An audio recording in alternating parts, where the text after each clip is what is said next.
Hello students, welcome to our channel Science Gama. এখন তোমাদের class 9-এর ভৌতবিজ্ঞানের রায় ও মার্টিন প্রশ্নবিচিতার পেজ নাম্বার 263। এখানে যে 4 নম্বর স্কুলটা দেওয়া আছে ফার্স্ট সামেটিভ টেস্টের জন্য, অর্থাৎ চাকদহ বসন্ত কুমারী বালিকা বিদ্যাপীঠ, এর তোমাদের যে সমস্ত 1 নম্বরের কোশ্চেন এবং গাণিতিক যে সমস্যাগুলো দেওয়া হয়েছে তার উত্তরগুলো এই ভিডিওটিতে দেব। তো তোমরা চ্যানেলটিতে নতুন হয়ে থাকলে এই ধরনের ভিডিওগুলি পাওয়ার জন্য অবশ্যই চ্যানেলটিকে সাবস্ক্রাইব করে রাখো। আর বাকি পেজের উত্তরগুলো পাওয়ার জন্য দেখো ভিডিও ডেসক্রিপশন বক্সে একটা প্লেলিস্ট লিঙ্ক আছে, অথবা চ্যানেলে গিয়ে চ্যানেল প্লেলিস্ট সার্চ করলে তোমরা কিন্তু ক্লাস 9-এর ফিজিক্যাল সায়েন্স বলে রায় মার্টিনের সলিউশন দেখতে পেয়ে যাবে। সেখান থেকে তোমরা বাকি ভিডিওগুলো দেখে নিতে পারো, ঠিক আছে?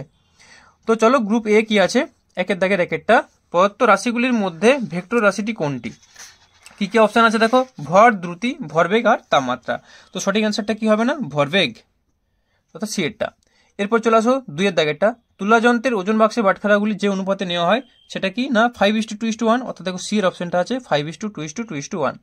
এরপর 3-এর দাগেরটা এম এল টি ইনভার্স যে ভৌত রাশির মাত্রীয় সংকেত সে ভৌত রাশিটি হলো। তা দেখো এম মানে কি আছে, ভর, আর এল টি ইনভার্স মানে দৈর্ঘ্য বাই সময়। দৈর্ঘ্য বাই সময় মানে কি, বেগ সমান কি সরণ বাই সময়, তার মানে হবে ভরবেগ। অ্যান্সারটা হয়ে যাবে ডি এরটা, ভরবেগ। এরপর চলে আসো 4-এর দাগেরটা।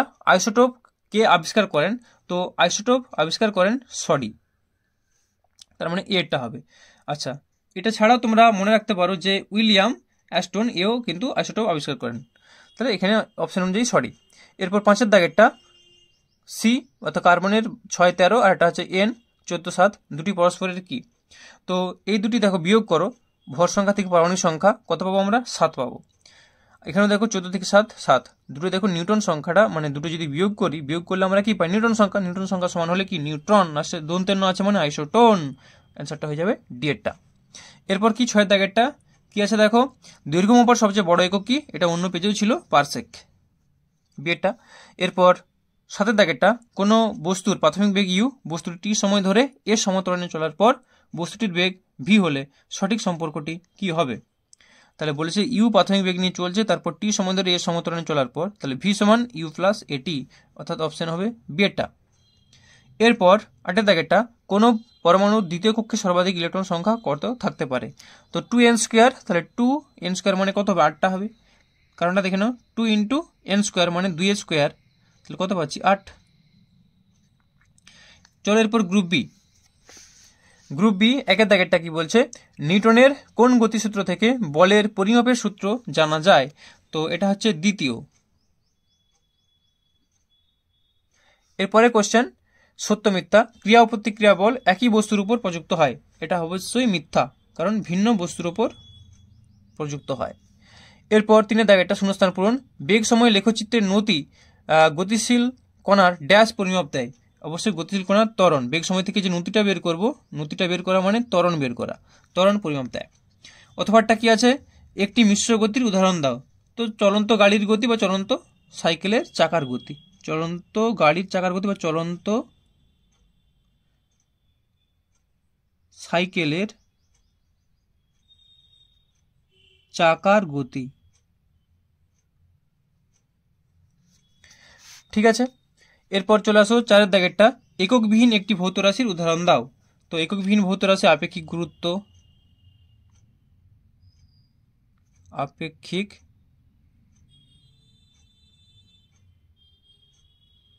গুরুত্ব, ঠিক আছে। এরকম অনেক লিখতে পারো, একটা লিখলেই চলবে। চলো সত্য মিথ্যা। সর্বপ্রথম পরমাণুর ধারণা দেন অ্যাভোগাড্রো, এটা সত্য না মিথ্যা? এটা অবশ্যই হচ্ছে মিথ্যা। এরপর অথবাটা, একটি ইলেকট্রনের আধান কত? তো একটি ইলেকট্রনের আধান হচ্ছে 1.6, যেহেতু ইলেকট্রন বলছে মাইনাসটা বসাতে পারো, -1.6 গুণিত, কারণ ইলেকট্রন তো ঋণাত্মক, তাহলে -1.6 গুণিত 10⁻19 কুলম্ব। এখানে অনেক সময় কেউ যদি শুধু 1.6 গুণিত 10⁻19 কুলম্ব লেখে তাতেও নাম্বার দেওয়া হয়। তো চলো এরপরে কোশ্চেন 6টা কি বলছে, বস্তুর ওজন পরিমাপ করার যন্ত্রের নাম কি? তো ওজন পরিমাপ করা হয় স্প্রিং তুলা, এটা হচ্ছে স্প্রিং তুলা।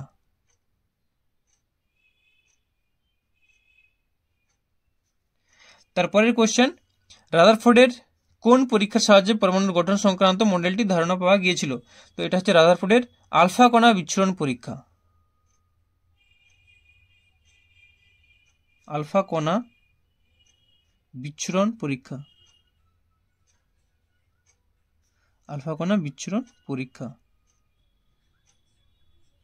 ঠিক আছে, তো চলো এরপর গ্রুপ সি। গ্রুপ সি কোনো অঙ্ক আছে নাকি দেখে নাও। চলো 3-এর দাগে 6-এরটা। 100 গ্রাম এবং 300 মিটার পার সেকেন্ড বেগে গতিশীল একটি ক্রিকেট বলকে একজন খেলোয়াড় 0.035 সেকেন্ড সময়ে থামায়, খেলোয়াড় দ্বারা প্রযুক্ত বলের মান কত? অর্থাৎ দেখো আমাদের প্রযুক্ত বল এফ এর মানটা বের করতে বলেছে। তো অ্যান্সারটা তোমরা দেখে নাও। তাহলে তোমরা এইভাবে লিখে নেবে যে তথ্যগুলো দেওয়া আছে, যে প্রদত্ত এম সমান 100 গ্রাম, 100 গ্রামের ভরের একটা বস্তু ছিল 100 গ্রাম। তো দেখো সব যে এককগুলোকে একই এককে আনবো, সবগুলোকে এসআই করে নিচ্ছি। তাহলে 100 গ্রাম মানে 0.1 কেজি। ঠিক আছে, বেগ দেওয়া আছে 30 মিটার পার সেকেন্ড, এটা এসআই দেওয়া আছে, আর সময়টা দেওয়া আছে 0.035 সেকেন্ড। এবার বলটা জানতে চেয়েছে, তাহলে আমরা জানি এফ সমান এম এ। তাহলে এফ সমান এম এ যদি হয়, এর মান কত? এর মান তো এখানে দেওয়া নেই, কিন্তু আমরা জানি যে ত্বরণ সমান কি? বেগ বাই সময়। তাহলে এর জায়গায় আমরা লিখতে পারি কি না ভি বাই টি, বেগ বাই সময়। তাহলে M into V by T. M এর মান কত? 0.1 বসিয়ে দিয়েছি। বেগের মান দেখো ছিল 30 বসানো হয়েছে, ডিভাইডেড বাই 0.035, মানগুলো বসিয়ে দিলে পেয়ে যাচ্ছি কত না 85.71। তো এটা অ্যান্সার। তাহলে লিখবো অতএব খেলোয়াড় দ্বারা প্রযুক্ত বলের মান 85.71 নিউটন। আশা করি অঙ্কটা বুঝতে পেরেছো। তো চলো এরপর গ্রুপ ডি 4-এর দাগের 5, কারণ এখানে দেখো আর কোনো প্রবলেম নেই। ঠিক আছে, তাহলে গ্রুপ ডি 4-এর দাগের 5 কি বলছে দেখো। এখানে অ্যাকচুয়ালি অঙ্ক নয়, এই টাইপের একটা জিনিস কে দেওয়া আছে 40-19, পরমাণুতে প্রোটন নিউট্রন সংখ্যা নির্ণয় করো এবং পরমাণুতে ইলেকট্রন বিন্যাস লেখো, গঠনচিত্র অঙ্কন করো। তাহলে দেখে নাও 40-19 পটাশিয়ামের পরমাণুতে প্রোটন সংখ্যা তাহলে কত? 19, যেহেতু এখানে 19 দেখতেই পাচ্ছ। নিউট্রন সংখ্যা তাহলে কত হবে? 40 - 19, 40 - 19 করলে কত হবে? 21। ইলেকট্রন বিন্যাস তাহলে লিখবো পরমাণুটির ইলেকট্রন বিন্যাস হলো, দিয়ে হবে ছক কেটে দেখিয়ে দিবে। তাহলে কে কক্ষে দুটো, যেহেতু ইলেকট্রন বিন্যাস দেখাতে বলেছে মানে 19 আমাকে ভরাতে হবে, প্রোটন সংখ্যাটা মানে ইলেকট্রন সংখ্যা।